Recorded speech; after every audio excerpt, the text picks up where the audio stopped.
Yeah, Gotcha. no, I did hear you talk about Rittenhouse a bit. Listen to one of yours on that. Oh I was God.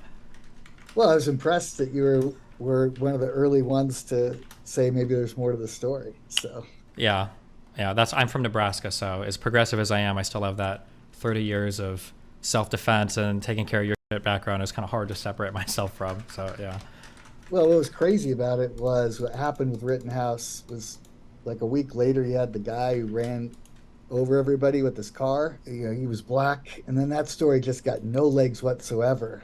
But the Rittenhouse story, um, Yeah, I that think was my everything. I think my biggest frustration with the Rittenhouse story, and a lot of progressives are argued with have like rewritten history on this, which is frustrating. But my biggest issue with the Rittenhouse story was that I feel like the I feel like the whole reason those Kenosha riots happened was because of irresponsible media reporting around the shooting of it was the black guy in the car that got shot 5 times in the back. Because initially we got a 14-second Twitter clip, Jacob Blake.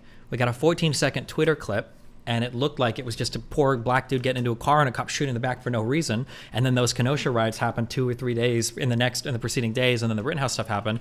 And then later on, like more information comes out, and it's like you're on the I don't know how much you follow this, right? But it's the complete other end. This guy had been convicted, I think, of digitally his ex-girlfriend. He had children in the car that he was trying to abduct from her. They had, like, it was a totally opposite Yeah. story, and a lot of people don't even know the facts of like that story. I remember do you know who Sam Seder is, or the Majority Report? No, No, no. just yeah, he's a big progressive news guy, and I brought him on, and the first thing he says, I'm like, I think the Jacob Blake stuff was reported horribly, and he's like, oh yeah, I remember when Jacob Blake was killed, that was really bad, and then he caught himself like 20 seconds later, and he's like, oh no, wait, Jacob Blake is still alive. He didn't even know that, and it seemed like yeah, And you can argue that the Kenosha, protests were set off by, Blake's killing. well, But Blake's shooting, right? shooting, sorry, and I guess he's paralyzed. And you could argue that it was just that, without any of the context of the protests that have been going on across the country and the building. Like, this is where we just fundamentally disagree. Well, I think to be that clear, this if we guy was- disagree here, you're wrong on the facts. This isn't like an opinion. Like, they tried What to do you mean? de-escalate. They physically tried to take him never- down. They tried to tase him twice, and then he still managed to get. You say they were supposed to get in between. The guy was like grabbing his shirt, trying to pull him in the car, like, and he still got Yeah, in. because Like, their de-escalation, they're bad at restraining people. I know, I agree. Yeah, that's like the point. I think that if you had a better trained police force, like if Jacob Blake happened in Germany, he wouldn't have died. Like, if Jacob Blake happened in England, he wouldn't have died. It has to do specifically with the training of our police force and how they restrain people, how they the steps that they use for de-escalation are bad. You can go and look at the Kenosha police force's actual like police policy, and you can actually read it, and you can see that there's no standardized techniques for de-escalation. There's no training on de-escalation. There's no like and compare that to like something like, I think the best example in the United States is probably, I think Seattle's police force has a full de-escalation policy. sure, yeah, yeah. So first of all, we know Jacob Blake's not dead, right? And then secondly, I know he's not.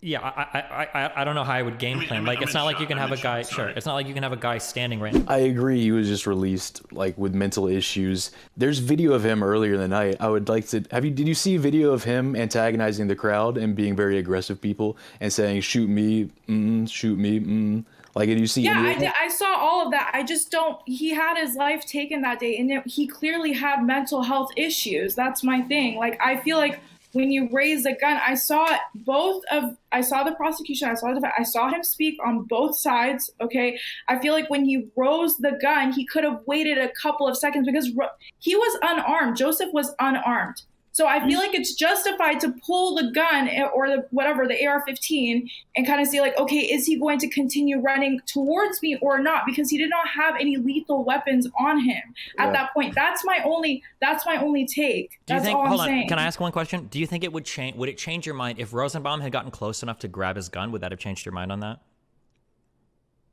I think we could talk about that, but he didn't. So I rest my entire case. I don't know what to say.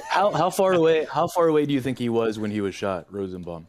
You think 20 feet, 15 feet? What do you think? no, he was really close. I think it's very He was super interesting that close. the He was conversation very is so close when he was focused on shot. On the facts, it is interesting, isn't it? Doesn't that suck when you have no, to figure out what actually happened? the self-defense. Or how many times I'd listen to people debate about the Rittenhouse stuff, and it's like, this white kid showed up and he killed black protesters, and you think that's okay? Right. And it's like, yeah, what are you talking about? Yeah. Well, they made those guys into heroes. Not that I don't want those guys he shot to die or be killed or anything. But it was literally a child molester, right? Sure, yeah. But more importantly, it was a guy that was running at Kyle and like probably threatening his life, and was on camera being aggressive and screaming at people and doing all sorts of stuff beforehand. That was, it was just, very, very, very, very, very frustrating. I really do feel, and this is probably the most optimistic and the most pessimistic thing I feel together, is I really do feel like a couple things. One, I feel like humans share like 98% of our moral intuitions are about lined up with each other, right? We all don't want to see dogs getting tortured. We all want to take care of our families. We all want to have children. We all want to be able to work. Like 98% overlap. There might be some disagreements on like things like homosexuality or transgender, but for the most part, we like agree on most things. And I also believe that most people, given the same set of facts, will generally arrive at similar-ish conclusions with some normative weighing of different facts depending on the thing. But I feel like the biggest issue that we have today is our media environments. The differences give us such a disparate set of facts that the conclusion is almost begged based on the particular facts that are laid out. Like, if you truly believe that, the COVID vaccine was a 100% preventative way of never getting COVID, and you're like, it should be mandatory and blah, blah, blah, and you don't know the death rates or whatever, I can understand why you think that. And again, and on the other side, if you believe that the Died Suddenly documentary, that people are getting the COVID vaccine and now athletes are dropping record rates and blah, blah, blah, that you probably think we shouldn't be making anybody get these. And I totally understand that. But the different actual facts that exist on both sides are so disparate now that when you come into the conversation on these like second or third order beliefs, these abstracted things, you're already in totally different fucking worlds. And that's just very, very, very frustrating to me. Yeah. Yeah. It takes so much work to figure out what's actually going on. Mm-hmm. Which I guess... Yeah, it circles back to the whole affirmative action thing, that if you think that factually affirmative action was a good thing that was helping disadvantaged minorities succeed in college, obviously you're pro-affirmative action. But then if you've got a different accounting of the facts, that it is increasing fail rates and it's not really doing too much, then ideally, if you're a rational human being, which 99% of us non-psychotic ones are, you should arrive at a similar conclusion that maybe there's a better way to do things. So, yeah. Yeah, and you should at least have some humility. That's impossible when you do politics. Humility doesn't exist here. Because then you just look weak to the guy next to you, right? Who wants to listen to a guy be like, I could be wrong on this, to another guy that's saying, I know I'm right on this, and I've never read a paper in my life. I don't need to. It's common sense, Yeah.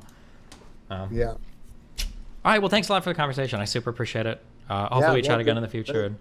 Yeah. All right. Talk to you later. Have a good one. Bye.